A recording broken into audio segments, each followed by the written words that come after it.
सहनाववतु सहनौ भुनक्तु सह वीर्यं करवावहै तेजस्विनावधीतमस्तु मा विद्विषावहै। ओम शांति शांति शांति। वैदिक जीवन पद्धति की इस कक्षा में आप सभी का हार्दिक स्वागत है, अभिनंदन है। निरंतरता से वेदों का स्वाध्याय हम कर रहे हैं और एक से बढ़कर के एक जो वेद मंत्र हमको अलग अलग कर्तव्यों के पालन के लिए जो उत्साह, जो मार्गदर्शन यहाँ पर हमको मिल रहा है, उसको हम जीवन में आत्मसात करें। ऋग्वेद का स्वाध्याय जिसमें हमने प्रथम मंडल का स्वाध्याय किया, दूसरे मंडल का स्वाध्याय किया और दूसरे मंडल में जो एक सन्यासी के लिए अंतिम जो सूक्त हमने पढ़े थे, अत्यंत मार्मिक उपदेश है ये। और एक वेद मंत्र के किसी एक भी भाग का यदि हम पालन करते हैं अपने मन, वाणी और व्यवहार में, तो उसका प्रभाव अत्यंत हमारे और समाज के ऊपर पड़ता है। आज हम तीसरे मंडल का स्वाध्याय आरंभ कर रहे हैं और इस तीसरे मंडल में प्रथम सूक्त जिसका प्रथम मंत्र हम पढ़ेंगे, ऋषि गाथिनो विश्वामित्र है, देवता अग्नि है, छंद्र जो है वह निचृत त्रिष्टुभ है, स्वर धैवत है। सोम का रक्षण व प्रभु की प्राप्ति। अपने इस जीवन को और इस जगत को शुभ से भरने के लिए, कल्याण से भरने के लिए हमारे अंदर सामर्थ्य होना चाहिए। हम अपनी इंद्रियों पर नियंत्रण करके, अपने वासनाओं पर नियंत्रण करके अपने शरीर को पुष्ट करें। सप्त धातुएं, अष्ट धातुएं जो हमारी हैं उनको पुष्ट करें। और ऐसा यदि हम कर पाते हैं तो जीवन हमारा आरोग्यता से, शुचिता से, पवित्रता से, हर प्रकार के ऐश्वर्य से युक्त होता है। तो प्रथम सूक्त का प्रथम मंत्र आपके समक्ष में रख रहा हूं, तीसरे मंडल का, फिर चर्चा करूंगा। पहले लिख देता हूं इसको। ओम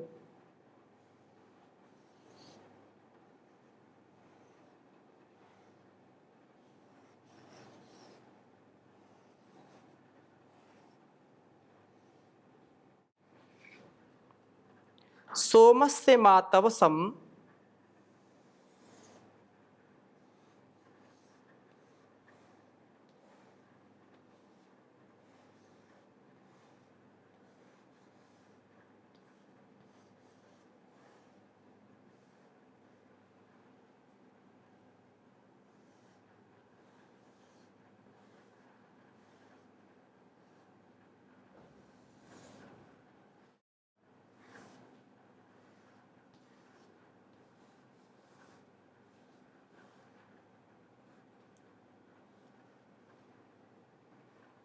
वक्षग्ने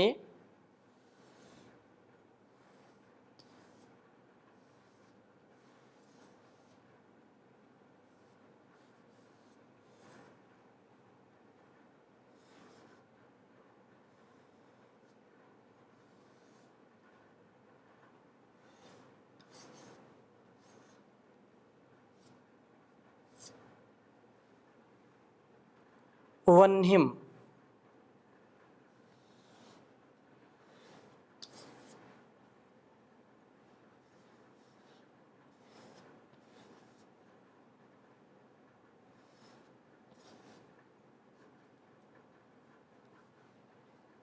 चकर्थ।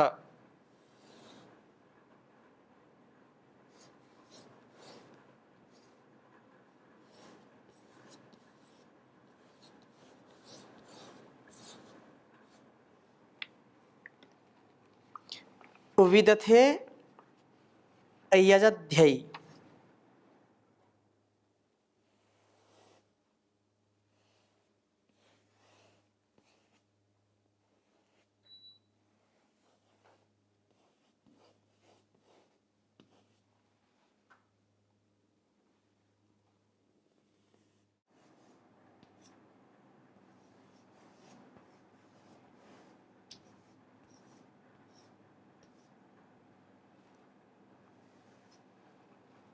देवाम अच्छा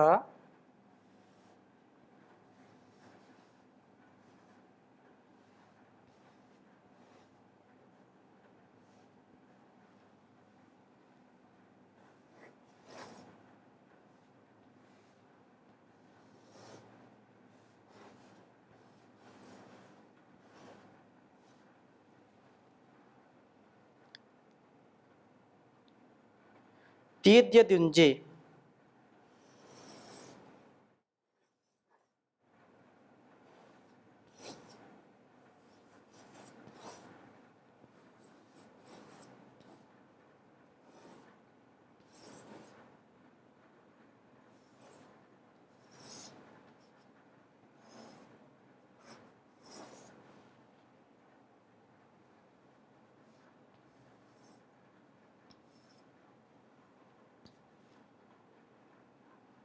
अद्रिम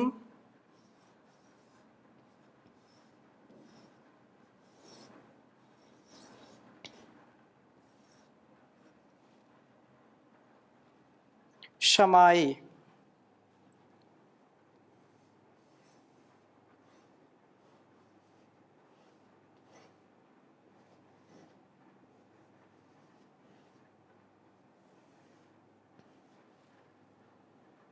अग्ने तन्वम जुजस्व।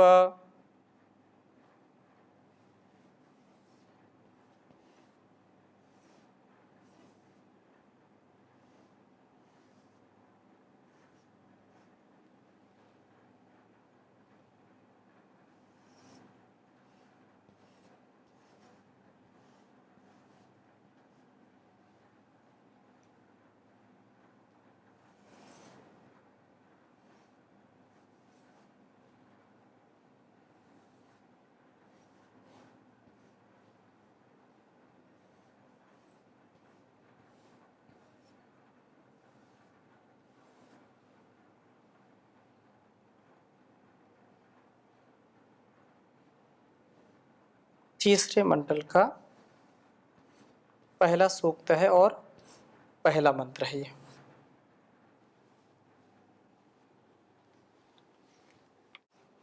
ओम सोमस्य मातवसं वक्षग्ने वह्निं चकर्थ विदथे यजध्यै। देवाम अच्छादिद्यदुंजे अद्रिम शमाये अग्ने तन्वं जुषस्व। ओम सोमस्ते मातवसं वक्ष्यग्ने वह्निं चकर्थ विदथे यजध्यै। देवाम अच्छादिद्यदुंजे अद्रिम शमाये अग्ने तन्वं जुषस्व। बहुत ही सुंदर भाव है इस वेद मंत्र का। हे अग्ने, अग्रणी प्रभो, अग्नि अग्रणी भवति। हे अग्नि, हमको आगे ले जाने वाले, सदा उन्नत जीवन बनाने वाले, उन्नति प्राप्त कराने वाले प्रभो, माँ मेरे लिए सोमस्य तवसम, सोम के वीर के बल को वक्षी आप कहते हो। अर्थात सोम का महत्व मेरे लिए प्रतिपादन करते हो और आप मुझे विदथे ज्ञान यज्ञों में यजध्यायी यज्ञात्मक कर्मों को करने के लिए वह्निम चकर्थ कार्य का वहन करने वाला बनाते हो।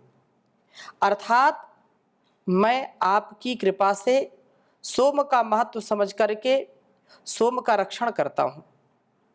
ज्ञान प्राप्ति के निमित्त उत्तम यज्ञात्मक कर्मों में प्रवृत्त होता हूँ। यह अत्यंत महत्वपूर्ण बात है, परंतु हमारे अंदर का जो जन्म जन्मांतरों का कुसंस्कार होता है, जो वासनाओं का प्रभाव होता है, हम यदि एक क्षण का भी प्रमाद करते हैं, एक क्षण भी यदि इस ज्ञान से अपने आप को नीचे उतारते हैं, तो हमारा पतन सुनिश्चित होता है। हम यदि अपने जीवन को अच्छाई के साथ, सच्चाई के साथ जीना चाहते हैं, संयम के साथ जीना चाहते हैं, मर्यादित जीना चाहते हैं, तो हमको वेद के अनुरूप ही जीवन जीना चाहिए।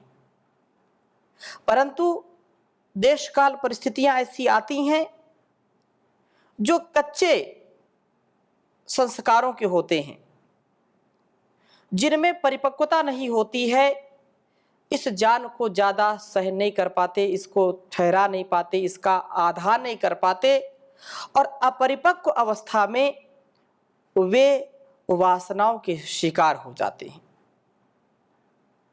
इस संसार के चकाचौंध कर देने वाले दृश्यों को देख करके इन प्रलोभनों में अपने आप को एक प्रकार से पराधीन कर देते हैं, और पराधीन सपने सुख नाही।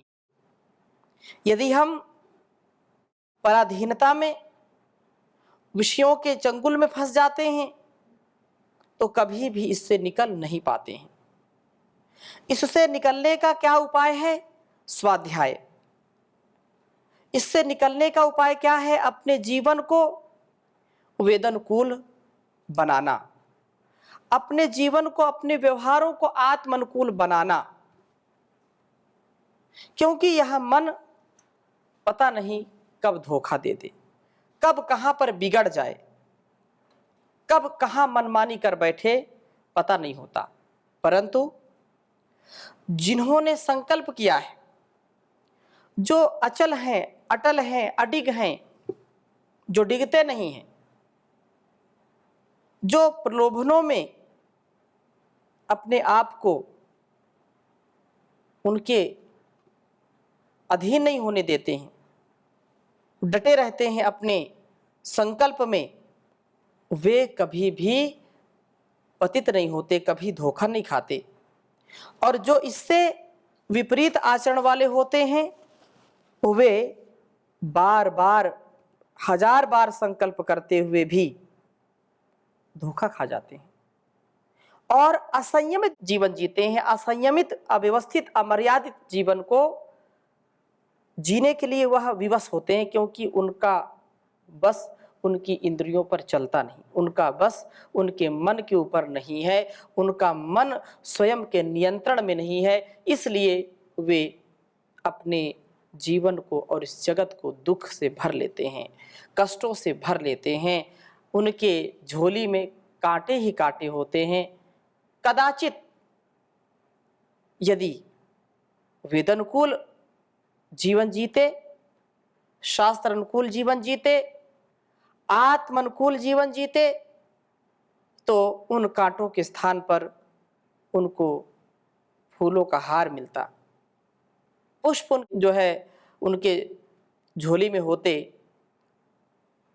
तो यही भाव यहाँ पर हमको समझना है कि ज्ञान यज्ञों में यज्ञाध्यायी यज्ञात्मक कर्मों को करने के लिए वह्निम चकर्था कार्य का वहन करने वाला बनाते हो आप, और आप हमको इस सोम का महत्व समझाते हो। इसकी महिमा क्या है, इसका प्रभाव क्या है हमारे शरीर पर, हमारी बुद्धि पर, हमारे सभी इंद्रियों पर इसका क्या प्रभाव है, आप इसके महत्व को दर्शाते हैं, समझाते हैं। अगली बात कही है कि देवान अच्छा, माता पिता तथा आचार्य आदि देवों की ओर जाता हुआ, अर्थात उनके अनुसार जीवन को जीता हुआ, मैं दिद्यत ज्ञान दीप्ति से दीप्त होता हुआ मैं युंजे, मन को योग युक्त करने का प्रयत्न करता हूँ। इस बात को हमको दृढ़ता से स्वीकार करनी चाहिए। जो अच्छे माता पिता होते हैं, गुरु होते हैं, संयमी और अनुशासन में रखने वाले होते हैं, उनकी संतानें और उनके शिष्य कभी बिगड़ते नहीं। वे जो इस प्रवृत्ति को सदा सर्वदा आगे बढ़ाते हुए इस ज्ञान यज्ञ का गुणगान करते हैं, इसका महिमा मंडन करते हैं तथा वैसा जीने का प्रयत्न करते हैं, वे ज्ञान दीप्ति से दीप्त होकर के, प्रकाशित होकर के मन को योग में युक्त कर देते हैं। अथ योगानुशासनम योगश्चित्त वृत्ति निरोधः तदा दृष्टु स्वरूपे अवस्थानम, उस अवस्था को प्राप्त कर लेते हैं। युंजे, मन को योग युक्त का प्रयत्न करता हूं और इस प्रकार से योगाभ्यास करता हुआ अद्रिम शमाये, आदरणीय प्रभु का स्तवन करता हूं। शमाये स्नौमी, अग्ने हे परमात्मन तन्वम यज्ञ ज्ञान व स्तवन का विस्तार करने वाले, हे प्रभो मुझको आप जोशस्व प्रीतिपूर्वक प्राप्त होइए, प्रीतिपूर्वक आप मुझको प्राप्त होइए, मैं आपको प्राप्त करने की योग्यता वाला बनूं, मैं आपको प्राप्त करूं और आपको प्राप्त करने के लिए धीरता, गंभीरता, संयम, आत्मबल, शुचिता, पवित्रता, त्याग, तप, निष्ठा, भक्ति के साथ आपकी शक्ति हमको मिलती है। हे प्रभु आप मेरी रक्षा करिए, हर ओर से मेरा परिपालन करिए, एक पल भी मैं निराशा को प्राप्त न हूं, मेरे मन में नैराश्य भाव ना आए। सोम का मैं रक्षण करूं, ज्ञान और यज्ञ का वहन करूं। ज्ञान का मतलब क्या है? ज्ञान अवबोधने, जैसा हम जानते हैं, समझते हैं, वेद आदि शास्त्रों से हमको कुछ सीखने को मिलता है, माता पिता गुरु से जो भी मिलता है, बड़ों से जो कुछ सीखने को मिलता है, फिर वैसा ही आचरण करना, जैसा माना वैसा जीना, कथने और करने में अंतर नहीं होना चाहिए। तो इस प्रकार से जो जीवन जीता है, जो योगाभ्यास के साथ जीवन को जीता है, योगाभ्यासी मैं बनूं प्रभु और आपका स्तवन करूं, आपकी स्तुति, प्रार्थना, उपासना करूं, मुझे आप प्राप्त होइए। आप के बिना इस संसार में मेरा कौन है? मैं आपकी प्रार्थना करके, आपकी उपासना करके इस संसार की वासना से बच पाऊंगा और ऐसा जब मैं बनूंगा तो जीवन मेरा सुंदर हो जाएगा, कभी भी मुझको धोखा नहीं होगा। सत्य तो यही है कि जो उस प्रभु का स्तवन करता है, उसका गुणगान करता है, उस पर पूरा विश्वास करता है, समर्पण भाव उसके प्रति जिसके अंदर होता है, अनकंडीशनल सरेंडर जो हो जाता है, वो कभी धोखा नहीं खाता है। इसलिए बहुत सुंदर बात कही है, भरोसा कर तू ईश्वर पर, तुझे धोखा नहीं होगा, यह जीवन बीत जाएगा, तुझे रोना नहीं होगा। कभी दुख है कभी सुख है, ये जीवन धूप छाया है, हंसी में ही बिता डालो, बितानी ही ये माया है। जो सुख आए तो हंस लेना, जो दुख आए तो सह लेना, न कहना कभी कुछ जग से, तो प्रभु से ही कहलाना। ये कुछ भी तो नहीं जग में, तेरे वश कर्म की माया, तो खुद ही धूप में बैठा लखे निज रूप की छाया, तो खुद ही धूप में बैठा लखे निज रूप की छाया। कहाँ ये था कहाँ तू था, कभी तो सोच ओ बंदे, झुका कर शीश को कह दे प्रभु वंदे प्रभु वंदे। भरोसा कर तू ईश्वर पर, तुझे धोखा नहीं होगा, यह जीवन बीत जाएगा, तुझे रोना नहीं होगा। तो हम इस जीवन को, इस जगत को सुंदर बनाने का सुंदर सफल प्रयास करें, निष्फल हम ना करें, क्योंकि जब तक हमारा इस संसार में सद्धर्म पूर्वक सत्कर्म पूर्वक जीवन रहेगा, तब तक हमारा कोई भी बिगाड़ नहीं हो सकता है, कभी हम पतित नहीं हो सकते हैं। इसलिए बहुत सुंदर बात कही है कि व्यक्ति को जो वेदानुकूल आचरण है उसी में पूरा विश्वास करना चाहिए और वैसा ही जीना चाहिए। संसार के लोग क्या कहते हैं, उससे क्या हानि है, क्या लाभ है, सुख हो दुख हो, मान हो अपमान हो, जय हो पराजय हो, वेदानुकूल आचरण आत्मानुकूल आचरण ही हमको सुंदर जीवन जीने की शिक्षा देते हैं। इसलिए जब तक जग में शुभ कर्मों का संचित सामान नहीं होगा, तब तक भवसागर तरने का पूरा अरमान नहीं होगा। अच्छे व बुरे कर्मों से जाने पहचाने जाएंगे, जग में कौन भला ऐसा जिसका इम्तिहान नहीं होगा। जब तक जग में शुभ कर्मों का संचित सामान नहीं होगा, जीवन की सुंदर खेती में जो बोगे सो काटोगे। मिर्चों का बीज अगर बोया, बदले में धान नहीं होगा। दुनिया में लाख हवन संध्या और पूजा पाठ करे कोई, जीवन में शुद्धाचरण बिना हरगिज कल्याण नहीं होगा। करने का समय वही प्यारे, कर ले कुछ नेक कमाई तू, वरना फिर मानव जीवन का मिलना आसान नहीं होगा। जब तक जग में शुभ कर्मों का संचित सामान नहीं होगा, तब तक भव पार उतरने का पूरा अरमान नहीं होगा।